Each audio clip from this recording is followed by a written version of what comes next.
5 साल की पूर्णिमा, उसके मम्मी पापा दोनों ही जॉब करते हैं।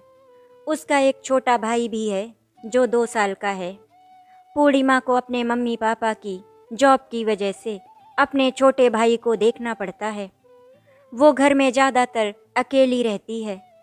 पूर्णिमा कभी कभी अपने पापा मनोहर जी के साथ उनके ऑफिस चली जाती और छोटे भाई को उसकी मम्मी अनुपमा अपने ऑफिस लेकर चली जाती। पूर्णिमा थी तो 5 साल की, लेकिन अपनी उम्र से कहीं ज़्यादा समझदार थी। जिस उम्र में बच्चे खेलते हैं, उस उम्र में उसे ज़्यादातर घर में ही रहना पड़ता था। हालांकि उसके मम्मी पापा ने काम वालों को लगवा रखा था, लेकिन आप किस पर कितने दिन भरोसा कर सकते हैं, ये आप पर निर्भर करता है। छोटी सी पूर्णिमा अपनी जिम्मेदारियों को बखूबी समझती है। वो पढ़ने में भी अच्छी थी, लेकिन इन जिम्मेदारियों की वजह से अपना बचपन जी नहीं पाती है। उसे बड़ों की तरह ही रहना पड़ता है। बात उस समय की है जब उसके मम्मी और पापा अपने जॉब पर गए होते हैं। आज उसका भाई भी अपनी माँ के साथ ही गया था। तभी उसके रिश्ते में लगने वाला भाई उसके घर आता है और उसके माँ पापा को पूछता है, तो वो कहती है कि वो घर पर नहीं है।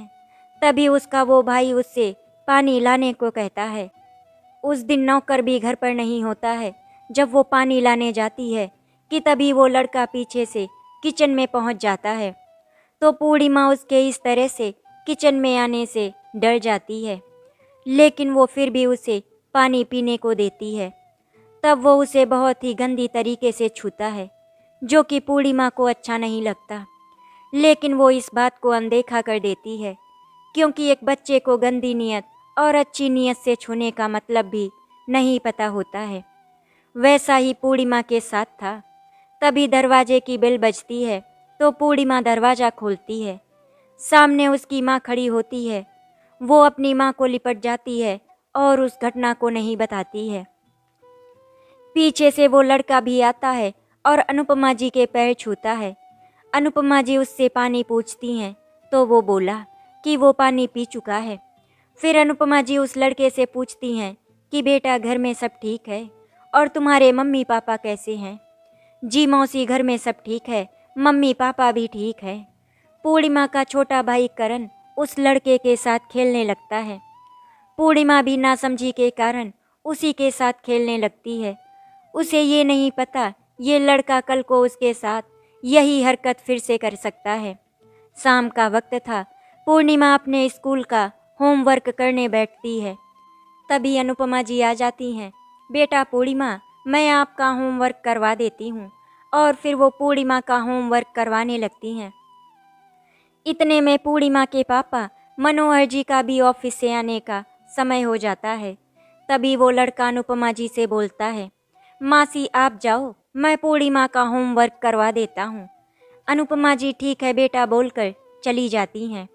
वो लड़का पूर्णिमा को उसके स्कूल का काम करवाने लगता है। पूर्णिमा अपना होमवर्क ठीक से करती है, लेकिन उस लड़के को तो एक मौका मिलना चाहिए था, सो मिल गया। वो किसी न किसी बहाने पूर्णिमा को टच करता रहता है। पूर्णिमा ने इस हरकत पर गौर नहीं किया, क्योंकि वो तो अपने काम में ही मग्न थी। इतने में पूर्णिमा के पापा आ जाते हैं और पूर्णिमा फिर अपने पापा की गोद में चली जाती है। इस तरह 2 दिन में 2 बार उसके साथ गलत होते रह गया। वो लड़का मन महसूस कर रह गया, क्योंकि वो पूर्णिमा के साथ जो करना चाहता था वो नहीं कर पाया। न जाने ऐसे कितने लोग हैं जिनका दिमाग इस तरह की गंदी सोच रखता है। वैसा ही उस लड़के के मन में था कि ये तो बच्ची है, ये किसी से क्या कहेगी, और अगर कुछ कहेगी भी तो कोई उसका विश्वास नहीं करेगा। खैर, पूर्णिमा आज तो बच गई है, लेकिन देखते हैं कब तक उसका भाग्य साथ देता है। दूसरे दिन अनुपमा जी पूर्णिमा को स्कूल छोड़ते हुए ऑफिस चली जाती हैं और उसके पापा भी। वो लड़का अब वहीं रहने वाला था, क्योंकि उसे किसी कंपटीशन की तैयारी करनी थी। अब तो उसे न जाने का बहाना मिल चुका था और उस लड़के के मम्मी पापा पूर्णिमा के मम्मी पापा के रिलेटिव थे। इसीलिए पूर्णिमा के मम्मी पापा को उस लड़के से कोई परेशानी नहीं थी, लेकिन वो उसकी गंदी मानसिकता नहीं समझ पा रहे थे। पूर्णिमा का स्कूल सुबह 11 बजे तक छूट जाता है और वो घर आ जाती है। तभी देखती है कि वो लड़का बैठा हुआ है। वो पूछती है, भैया आज आप ट्यूशन नहीं गए? आपने तो कहा था आप ट्यूशन जाएंगे। यहाँ पूर्णिमा के कहने का मतलब कोचिंग से है, क्योंकि वो लड़का कंपटीशन की कोचिंग करने उनके यहाँ आया है। उस लड़के का नाम वरुण है। वरुण बोला, हाँ कहा था, लेकिन आज मेरा कुछ मन नहीं था तो मैं घर पर ही रुक गया। लेकिन आज भी उसे मौका नहीं मिला पूर्णिमा को छूने का, क्योंकि नौकर जो घर पर था, रामू अंकल मुझे खाना दे दो, बहुत भूख लगी है। पूर्णिमा बोली, बेटा आप हाथ पैर धो लो और कपड़े चेंज कर लो, मैं आपका खाना लगा देता हूँ। इधर पूर्णिमा अपने रूम में जाकर कपड़े चेंज करने लगती है। तभी वो लड़का पीछे से आकर उसे कपड़े बदलते हुए देखने लगता है।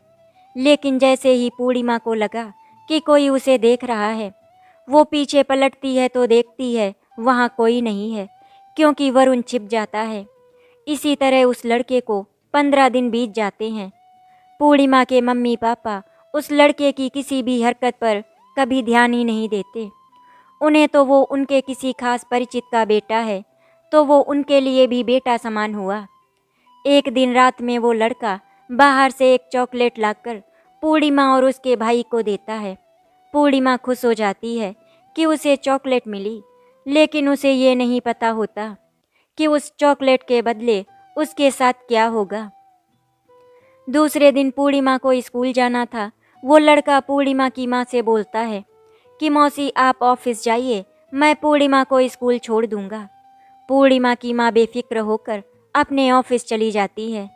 आज उसे मौका मिला था पूर्णिमा को अपने पास बुलाने का। वो पूर्णिमा को स्कूल के लिए ले जा रहा होता है कि तभी रास्ते में उसे फिर से एक चॉकलेट देता है। पूर्णिमा भी खुश होकर चॉकलेट ले लेती है और उसे थैंक यू भैया बोलती है। लेकिन वरुण उससे बोलता है कि आज थैंक यू से काम नहीं चलेगा। पूर्णिमा आज मुझे किस करो।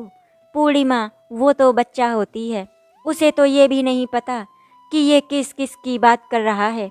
पूर्णिमा उसे गाल पर किस कर देती है और खुश हो जाती है। वो तो उसे भाई की तरह समझती है। वरुण अपने उस गाल को बहुत प्यार से सहलाते हुए पूर्णिमा को स्कूल छोड़ देता है। अब उसे एक हिम्मत मिल चुकी थी कि उसे पूर्णिमा को कब कहाँ कैसे इस्तेमाल करना है।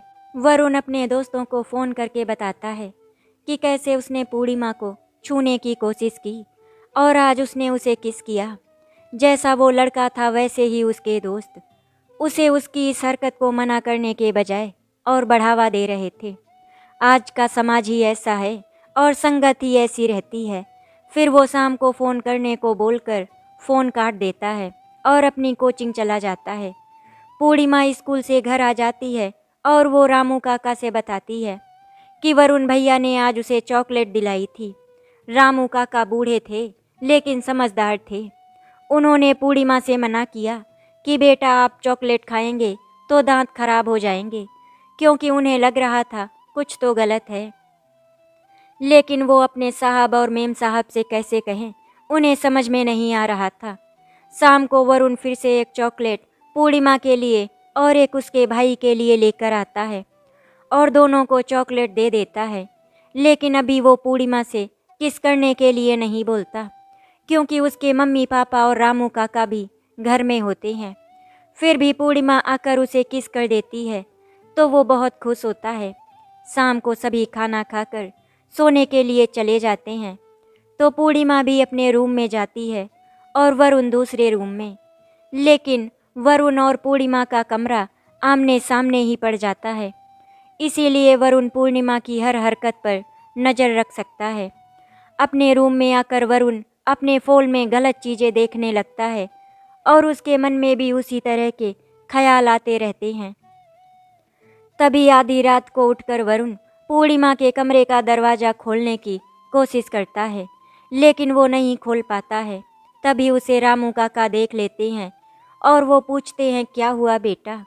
वो बोलते हुए हड़बड़ा जाता है और कुछ समझ नहीं पाता क्या जवाब दे। मैं वो कुछ नहीं, पानी चाहिए था। तो बेटा पानी पूर्णिमा के कमरे में कहाँ, वो तो किचन में मिलेगा ना। खैर, आज भी पूर्णिमा बच गई, लेकिन कब तक? मेरी कुछ बातें आप सभी को गलत लग रही होंगी, तो उनके लिए मैं आपसे माफ़ी चाहूँगी। मैं सिर्फ एक कहानी के तौर पर लिख रही हूँ, लेकिन ये समाज का वो आईना है जो कभी छुप जाता है तो कभी उजागर हो जाता है। जिसमें हिम्मत है वो आगे बढ़ जाता है, और जो टूट जाता है वो पीछे होता जाता है। वरुण की गलत नियत को रामू काका भाप चुके थे, लेकिन वो अपने मालिक मालकिन से क्या कहें, उनको समझ नहीं आ रहा था। अब वो क्या करेंगे? मैं मालिक मालकिन को कैसे समझाऊं कि आप इसे घर में ना रखें? ये लड़का ठीक नहीं है। आज रात वरुण चूक गया था, लेकिन उसने सोच लिया था कि उसे किसी न किसी तरह से पूर्णिमा का फ़ायदा उठाना है। सुबह पूर्णिमा अपने स्कूल के लिए तैयार हो रही है और उसके मम्मी पापा की आपस में किसी बात को लेकर बहस हो रही थी। तभी पूर्णिमा उन लोगों की बहस सुनकर कमरे में जाती है और देखती है कि उसके पापा उसकी मम्मी पर हाथ उठा देते हैं। पूर्णिमा ये देखकर डर जाती है, लेकिन उसकी मम्मी अपने आंसू पोंछकर बाहर आ जाती हैं और पूर्णिमा से उसके स्कूल की बुक रखने को पूछती हैं कि पूर्णिमा, तुमने अपना स्कूल बैग पैक कर लिया? लेकिन ये आज पहली बार नहीं हुआ था। अनुपमा जी और मनोहर जी में इस तरह की घटना कई बार हुई है। पूर्णिमा ने पहले कभी इस बात पर गौर ही नहीं किया। वो समस्या आमतौर पर कुछ परिवार में हो जाती है, जिन्हें समय रहते अगर नहीं सुधारा गया तो इसका असर उनके बच्चों के आने वाले भविष्य पर भी पड़ता है। स्कूल बैग को पैक करके पूर्णिमा टिफ़िन के लिए बोलती है। मम्मा, मेरे बैग में अभी टिफ़िन नहीं रखा है आपने। अनुपमा जी बोली। रुको बेटा, मैं अभी रख देती हूँ, मैंने ध्यान नहीं दिया, शायद भूल गई हूँ।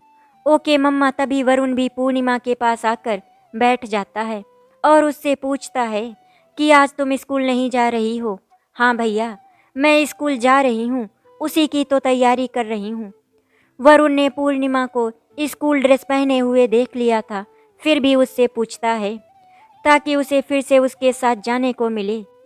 इधर वरुण पूर्णिमा के पैरों को धीरे धीरे अपने पैरों से छू रहा होता है, जो कि पूर्णिमा को बिल्कुल अच्छा नहीं लगता, लेकिन वो बेचारी कुछ नहीं बोलती है। तभी उसकी मम्मी उसका टिफ़िन लेकर आ जाती हैं और टिफ़िन देते हुए बोलती हैं, चलो मैं तुम्हें स्कूल छोड़ते हुए अपने ऑफिस निकल जाऊंगी, तुम्हारे भैया को भी रेडी कर लूं। अनुपमा जी को देखकर वरुण जल्दी से पैर हटा लेता है। मम्मा, आज मुझे 50 रुपए दे देना, स्कूल में मैम ने मंगवाया है, फैंसी ड्रेस कंपटीशन होना है और मैंने उसमें पार्ट लिया है। पूर्णिमा की माँ बोली। ओके बेटा। वरुण हंसते हुए पूर्णिमा की माँ से बोलता है, मौसी आप रहने दो, मैं छोड़ आऊँगा पूर्णिमा को। अनुपमा जी बोली, नहीं बेटा, आज मैं छोड़ दूँ, उसी रास्ते में ही पड़ता है, कल तुम छोड़ देना। वरुण मन में सोचता है, आज भी खाली हाथ रह गया मैं। ठीक है मौसी, आप छोड़ दीजिएगा, कल मैं छोड़ दूंगा। आप परेशान होती हैं, इसीलिए मैंने सोचा था कि अब मैं ही छोड़ दिया करूंगा जब तक मैं यहाँ पर हूँ। अनुपमा जी को तो वरुण एक शरीफ लड़का लग रहा था, लेकिन रामू काका को उसमें कुछ खोट नजर आ रहा था, जो कि सिर्फ वही महसूस कर सकते थे। मनोहर जी बोले, अनुपमा, मेरा टिफ़िन लगा दिया, मैं भी ऑफिस के लिए निकल रहा हूँ। मैंने लगा दिया है, आप 2 मिनट रुको, मैं ला कर दे रही हूँ। अनुपमा, कितनी देर लगाओगी? तभी अनुपमा जी टिफ़िन लाकर मनोहर को दे देती हैं और वो अपने ऑफिस के लिए निकल जाते हैं। अनुपमा जी रिया और उसके भाई को लेकर निकल जाती हैं। पूर्णिमा को स्कूल छोड़ते हुए चली जाती हैं। स्कूल में आज सभी बच्चे मस्ती कर रहे होते, लेकिन पूर्णिमा का मन उदास होता है, क्योंकि आज उसने जो देखा था वो उसे अच्छा नहीं लगा। वो तो अपने मम्मी पापा को अपना आइडियल मानती है। तभी पूर्णिमा की फ्रेंड ज्योति ने पूछा, क्या हुआ पूर्णिमा, आज तुम खेल नहीं रही हो? पूर्णिमा बोली, नहीं, आज मेरा कुछ मन नहीं है, मुझे कुछ भी अच्छा नहीं लग रहा।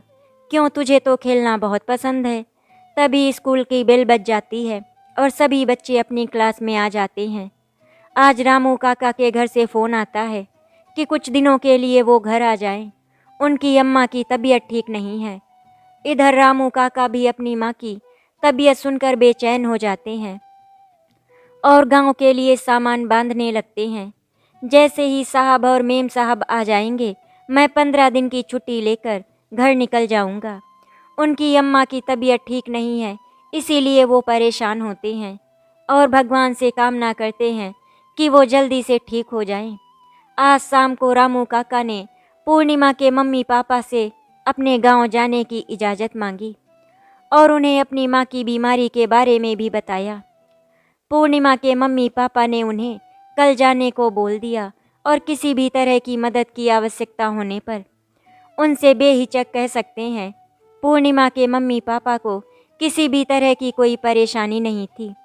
रामू काका ने कल की ट्रेन का टिकट करवा लिया था, जो कि कल दोपहर 12 बजे से थी।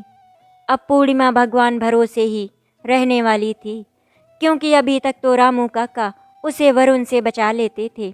लेकिन अब क्या होगा? रामू काका ने सोचा कि जाने से पहले रात में खाना खाने के बाद साहब और मेम साहब को वरुण के बारे में सतर्क कर देंगे, लेकिन वो काम की वजह से भूल जाते हैं। दूसरे दिन रामू काका की ट्रेन होती है और वो चले जाते हैं। आज पूर्णिमा की मम्मी उसे स्कूल छोड़ने जाती हैं, तो रास्ते में पूर्णिमा अपनी माँ से बोलती है, मम्मा, वरुण भैया कल मेरे पैर को अपने पैर से अजीब तरीके से टच कर रहे थे। मुझे अच्छा नहीं लग रहा था, लेकिन उसकी मम्मी पूर्णिमा की बात सुने बगैर ही उसे डांट देती हैं। अब पूर्णिमा के मन में डर बैठ जाता है कि अगर उसने अपनी माँ से इस तरह की बात कही तो उसे डांट पड़ेगी। पूर्णिमा स्कूल जाती है तो वो अपनी बेंच पर जाकर बैठ जाती है और तभी उसकी फ्रेंड ज्योति बगल में बैठ जाती है और उससे पूछती है, पूर्णिमा तू आज भी उदास है? हाँ, आज मुझे मम्मा ने डांटा। पर क्यों पूर्णिमा? पूर्णिमा जैसे ही बताने वाली होती है कि तभी बेल बज जाती है। क्लास टीचर क्लास में आ जाती है।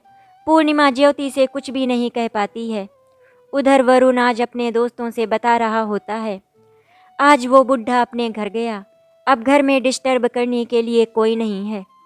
पूर्णिमा जब स्कूल से घर आती है तो उसे रामू काका नहीं मिलते हैं, क्योंकि उसे रामू काका के गांव जाने के बारे में नहीं पता होता है। रामू काका, मुझे खाना दे दो, भूख लगी है। इतने में वरुण कमरे से बाहर आता है और बोला, आज रामू काका नहीं है तो मैं खाना दे दूं, वो अपने गांव गए। ठीक है भैया, आप ही निकाल दो, तब तक मैं हाथ पैर धोकर आती हूँ। पूर्णिमा जैसे ही कमरे में जाती है, पीछे से वरुण भी आ जाता है और पूर्णिमा से कहता है, लाओ मैं तुम्हारे कपड़े चेंज करवा दूं। नहीं भैया, मैं खुद कर लूँगी, मैं अब छोटी थोड़ी ना हूँ, मैं तो बड़ी हो गई हूँ। ओहो, सही कह रही हो, मैं तो भूल ही गया था कि हमारी पूर्णिमा तो बड़ी हो गई है, लेकिन अपने वरुण भैया जितनी बड़ी नहीं। तभी वो ज़बरदस्ती उसके कपड़े निकालने की कोशिश करता है, लेकिन तभी डोरबेल बज जाती है। वरुण भनभनाता हुआ दरवाजे के पास आता है। तभी रिया जल्दी से अपने कमरे का दरवाज़ा बंद कर लेती है और कपड़े बदल कर बाहर आ जाती है। वरुण दरवाज़ा खोलता है। दरवाजे पर एक आदमी हाथ में कुछ सामान लिए खड़ा होता है। वरुण बोला, हाँ क्या चाहिए आपको? सेल्समैन, सर मुझे कुछ नहीं चाहिए, मैं तो आपको कुछ दिखाने आया था, मुझे कुछ नहीं चाहिए। सेल्समैन बोला, मेरी बात तो सुन लीजिए एक बार। वरुण झुंझला जाता है कि आज का प्लान भी खराब हो गया। वरुण सेल्समैन को भगा देता है और वापस पूर्णिमा के पास आने के लिए मुड़ता है। तभी देखता है कि पूर्णिमा पीछे खड़ी है। पूर्णिमा बोली, भैया खाना दे दो। ठीक है तुम बैठो, खाना मैं देता हूँ, और उसे खाना निकाल कर दे देता है। अब उससे बोलता है, लाओ मैं तुम्हें खिला दूँ। पूर्णिमा बोलती है, भैया मैं खा लूँगी। नहीं नहीं पूर्णिमा, मैं खिला देता हूँ, तुम नहीं खा पाओगी। पूर्णिमा उसके ऐसे जिद करने की वजह से मान जाती है। ठीक है भैया, आप ही खिला दो। वरुण उसे खिलाने के बहाने उसके होंठों को अजीब तरीके से टच करता है। तभी पूर्णिमा खाने के बहाने से उसकी उंगली में काट लेती है। वरुण गुस्सा हो जाता है और कहता है, जाओ मैं तुम्हें नहीं खिला रहा, तुम खुद ही खा लो। पूर्णिमा की माँ उसकी बातों पर यकीन नहीं करती है। अब नन्ही सी पूर्णिमा कुछ समझ नहीं पा रही थी कि वो अपनी बात अपने माँ बाप को कैसे बताए।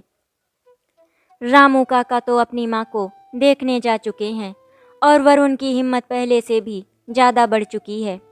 इधर पूर्णिमा अब कुछ डरी सहमी सी रहने भी लगती है, लेकिन वो बेचारी कर भी क्या सकती थी, वो तो छोटी बच्ची है। पूर्णिमा ने जब उसकी उंगली में काट लिया तो वो गुस्सा होकर बैठ जाता है और मन ही मन सोचता है कि पूर्णिमा को अपने काबू में कैसे करे। पूर्णिमा जल्दी से खाना खाकर अपने कमरे में चली जाती है और कमरे को बंद कर देती है। उसे डर भी लगता है, लेकिन क्या करे, कुछ समझ में नहीं आ रहा था। तभी थोड़ी देर में डोरबेल बज जाती है और वरुण दरवाज़ा खोलने चला जाता है तो देखता है आज रिया के पापा जल्दी घर आ गए। अरे मौसा जी, आप आज इतनी जल्दी क्यों? कोई बात हो गई क्या? मनोहर जी बोले, नहीं कोई बात नहीं है बेटा, बस थोड़ा सा तबीयत ठीक नहीं लग रही थी, इसीलिए जल्दी आ गया। आप बैठिए, मैं आपके लिए पानी ले आता हूँ। ठीक है। तभी पूर्णिमा के पापा वरुण से पूछते हैं, पूर्णिमा स्कूल से आ गई? जी मौसा, वो तो कब का आ गई और वो खाना भी खा चुकी है। वरुण उन्हें पानी दे देता है। ठीक है बेटा, अब तुम जाकर आराम करो, मैं भी थोड़ी देर आराम करूँगा। जी ठीक है। वरुण के दिमाग में अब ये बात चल रही थी कि किसी तरह तो सेल्समैन से पीछा छुड़ाया, अब पूर्णिमा के पापा आ गए, नहीं तो आज मौका अच्छा था और वो बुढ़ा भी नहीं था। यही सब सोचते हुए वो अपने कमरे में चला गया। शाम को पूर्णिमा की मम्मी अपने ऑफिस से आ जाती हैं और सभी के लिए चाय नाश्ता बनाती हैं।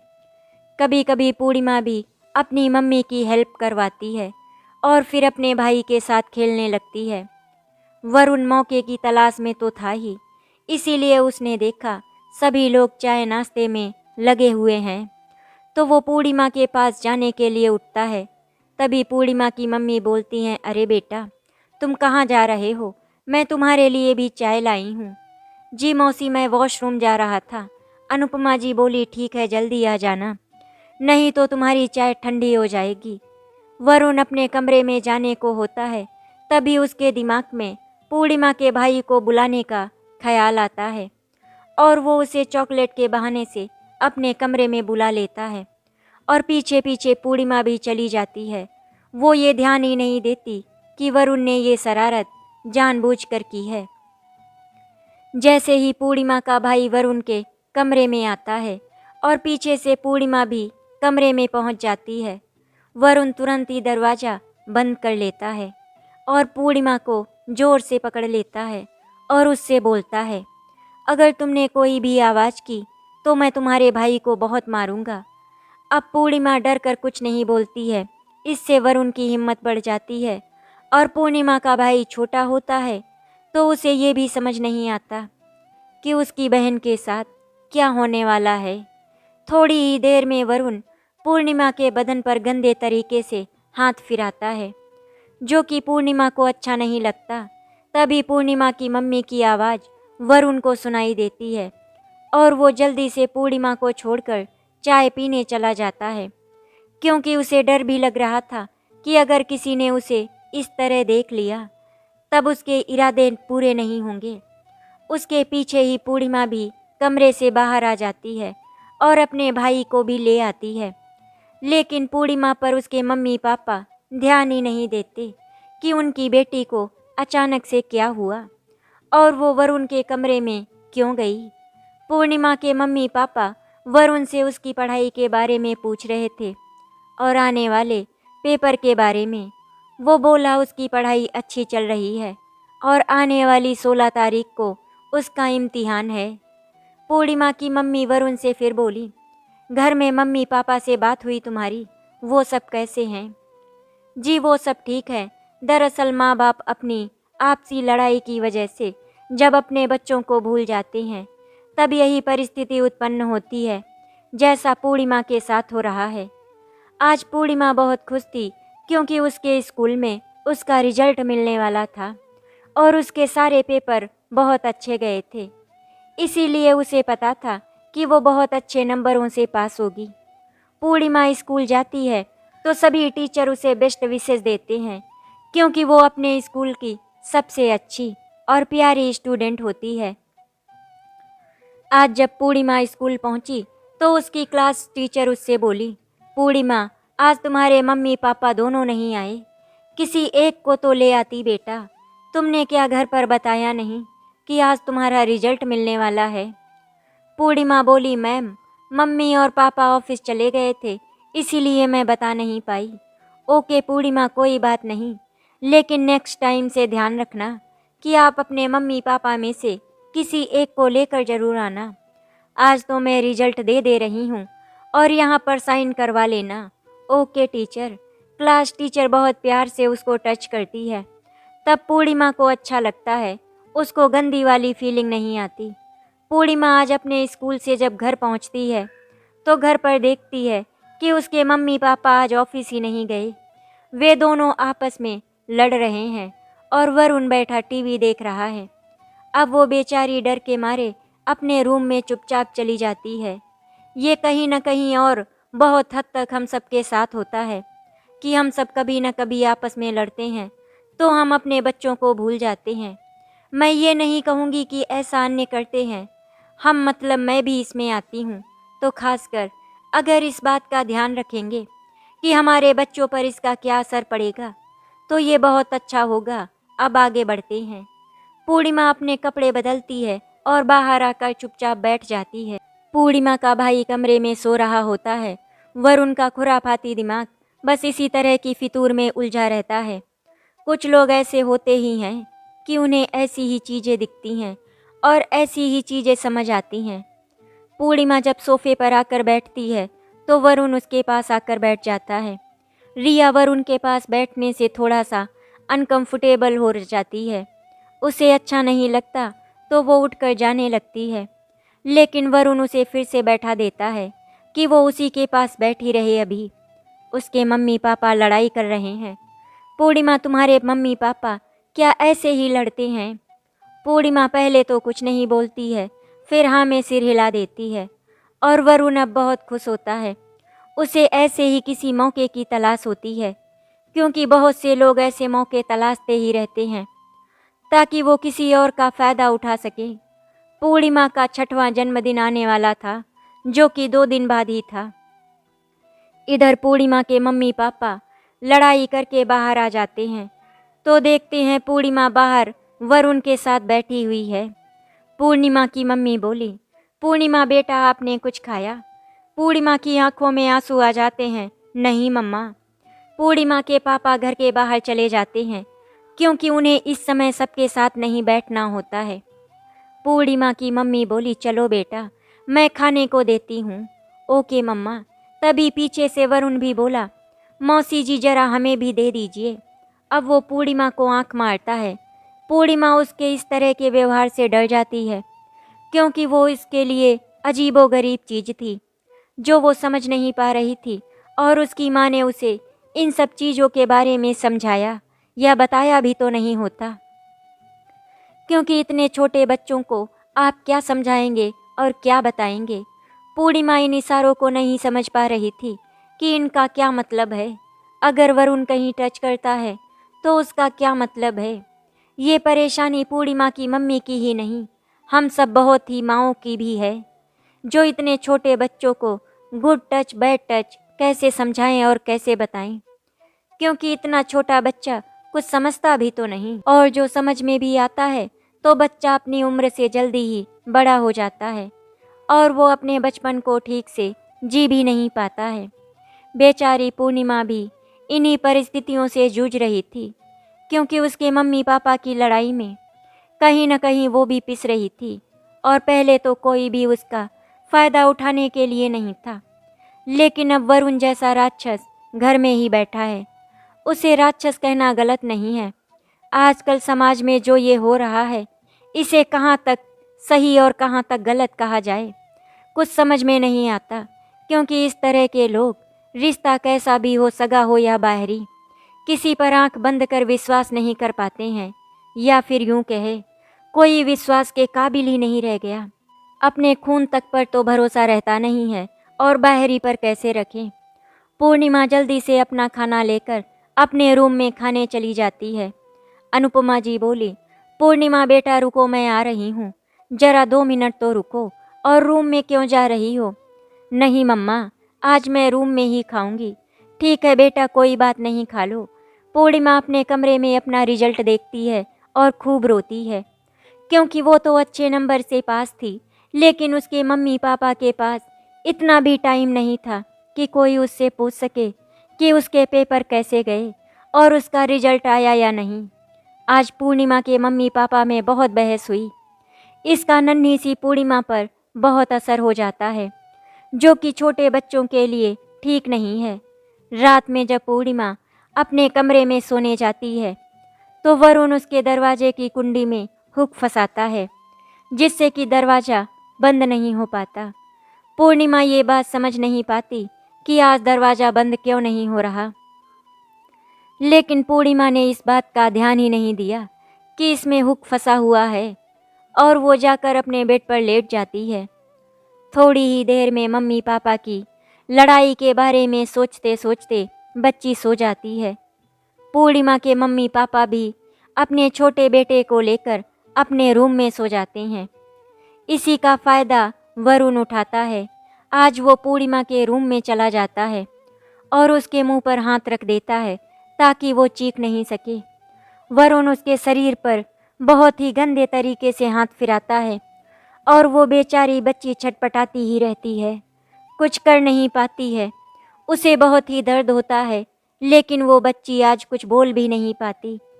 अपनी मनमानी करने के बाद वरुण पूर्णिमा को धमकी देता है कि अगर उसने ये बात किसी से कही तो उसके मम्मी पापा और उसके छोटे भाई को मार देगा। पूर्णिमा ये सुनकर डर जाती है। अब वो बेचारी पूरी रात दर्द में ऐसे ही रोती रहती है और रोते हुए सो जाती है। दूसरे दिन सुबह जब पूर्णिमा उठती है तो उसे जैसे ही रात वाली बात याद आती है तो वो परेशान होती है और डर भी जाती है कि अगर उसने अपने मम्मी को बोला तो वरुण कहीं उसकी मम्मी पापा को या भाई को नुकसान ना पहुंचा दे।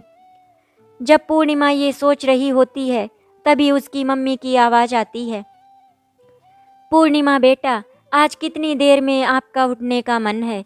आपको स्कूल भी जाना है, नहीं तो आपके स्कूल को देर हो जाएगी। आ रही हूँ मम्मा। पूर्णिमा जल्दी से उठकर ब्रश करती है और नाश्ता करने के लिए चली जाती है, लेकिन उसके हाथ पैरों में बहुत दर्द होता है तो वो परेशान होती है। इधर वरुण भी उठता है और सोचता है कि कहीं पूर्णिमा सबके सामने उसकी बात बता ना दे, तो वो जल्दी से जाकर पूर्णिमा के बगल वाली कुर्सी पर बैठ जाता है ताकि पूर्णिमा कुछ बोल ना दे। पूर्णिमा की पापा बोले, वरुण बेटा, आज तुम्हें कोचिंग नहीं जाना? नहीं, आज मेरी छुट्टी है। पूर्णिमा के पापा बोले, वरुण बेटा, आज तुम्हें कोचिंग नहीं जाना? नहीं, आज मेरी छुट्टी है। पूर्णिमा के मम्मी पापा डरी सहमी पूर्णिमा पर ध्यान ही नहीं देते कि आज उसका व्यवहार बदला हुआ है, क्योंकि जब उसकी मम्मी उसे कुछ भी खाने को उसकी प्लेट में रखती हैं तो पूर्णिमा मना कर देती है, जबकि पूर्णिमा एक हंसमुख बच्ची है। अनुपमा जी बोली, अरे बेटा, ये तुम क्या कर रही हो? कुछ तो खा लो, हमें भी ऑफिस के लिए लेट हो रहा है और रामू काका भी घर पर नहीं है कि तुम्हारे लिए बाद में कुछ कर देंगे। कोई बात नहीं मम्मा, मैं खुद से ले लूँगी। पूर्णिमा के पापा बोले, अरे कुछ खाने में नहीं लेना चाहती तो क्यों परेशान हो? पूर्णिमा को अपने मम्मी पापा की कल की लड़ाई भी याद आ जाती है कि अगर मम्मी पापा लड़ाई नहीं किए होते तो उसके साथ ऐसा नहीं होता। अरे पूर्णिमा, कुछ तो ले लो, लाओ मैं अपने हाथ से जूस ही पिला देता हूँ। मुझे नहीं चाहिए, आप पी लो। वरुण बोला, आओ इधर आओ, नहीं पीना है मत पियो, कोई बात नहीं। गुस्सा क्यों हो रही हो? मैं तुम्हें अपनी गोद में बैठा कर पिला देता हूँ। पूर्णिमा के मम्मी पापा समझ ही नहीं पा रहे थे कि आज पूर्णिमा के व्यवहार में बदलाव क्यों है। पूर्णिमा के पापा बोले, पूर्णिमा ये कैसी बात कर रही हो भला? कोई अपने बड़े भैया से ऐसे बात करता है? पूर्णिमा गुस्से में अपने रूम में जाकर स्कूल के लिए तैयार हो जाती। मम्मा मैं तैयार हो गई, प्लीज़ मुझे स्कूल छोड़ दीजिए। ओके बेटा, आ रही हूँ। और वो अपने साथ ऑफिस का सामान और अपने बेटे को लेकर आ जाती है और पूर्णिमा को स्कूल छोड़ते हुए ऑफिस चली जाती हैं। उन्होंने ये भी नहीं देखा कि पूर्णिमा आज कुछ परेशान और उखड़ी उखड़ी सी है। दरअसल पूर्णिमा की मम्मी पापा की ये कोई छोटी मोटी लड़ाई नहीं है जिसमें पति पत्नी एक दूसरे से फिर से मिल जाते हैं। इसमें नौबत मारपीट तक भी आ जाती है, जिसमें कि पूर्णिमा की मम्मी पर कभी कभी पूर्णिमा के पापा हाथ उठा देते हैं। उस दिन पूर्णिमा ने देख लिया तो उसे इस बात का पता चला और वो छोटे होने की वजह से कुछ कर नहीं पा रही थी और उसी का फ़ायदा वरुण ने भी उठाया। धीरे धीरे करके 12 दिन गुजर जाते हैं और रामू काका अपनी छुट्टी के 2 दिन पहले वापस आ जाते हैं। लेकिन ये बात वरुण को नहीं पता थी और उस दिन पूर्णिमा के स्कूल की छुट्टी थी। वरुण पूर्णिमा को परेशान कर रहा था और उसे धमकी दे रहा था कि उस दिन वाली बात अगर उसने अपने मम्मी पापा से कही तो फिर वो सबको मार देगा। इसीलिए रामू काका ने फ़ोन में उसकी वीडियो बना ली, क्योंकि रामू काका बहुत अच्छी तरह से जानते थे कि वो लोग उनकी बातों पर कभी यकीन नहीं करेंगे। शाम को जब अनुपमा जी और मनोहर जी घर आए तो रामू काका ने वरुण की वो वीडियो दिखा दी जिसमें वो पूर्णिमा को धमका रहा था और उसे परेशान किए जा रहा था। वो वीडियो देखकर मनोहर जी और अनुपमा जी सन्न रह जाते हैं। उन्हें यकीन ही नहीं हो रहा था कि वरुण ऐसा भी कुछ कर सकता है। अनुपमा जी ने आओ देखा ना ताओ, उन्होंने तुरंत पुलिस को फ़ोन कर दिया। पुलिस घर आ चुकी थी। अनुपमा जी ने जब वरुण को बुलाया तो वो पुलिस देखकर परेशान हो गया। क्या हुआ मौसी जी, सब ठीक तो है ना? पुलिस यहाँ पर क्यों आई है? अनुपमा जी वरुण के पास गईं और उसके गाल पर कई जोरदार थप्पड़ जड़ दिए। मैंने तुम्हें अपने घर में रखा और तुमने मेरी ही बेटी के साथ। अनुपमा की आंखों में आंसू आ गए थे अपनी बेटी को देखकर। पुलिस वरुण को पकड़कर ले जाती है। अनुपमा जी और मनोहर जी ने रामू काका को धन्यवाद किया। रामू काका, आज आपने जो मेरी बेटी के लिए किया है वो मैं ज़िंदगी भर नहीं भूल सकता। मेरी बेटी ने कितनी बार मुझसे कहना चाहा, लेकिन मैंने एक बार भी उसकी बात नहीं सुनी।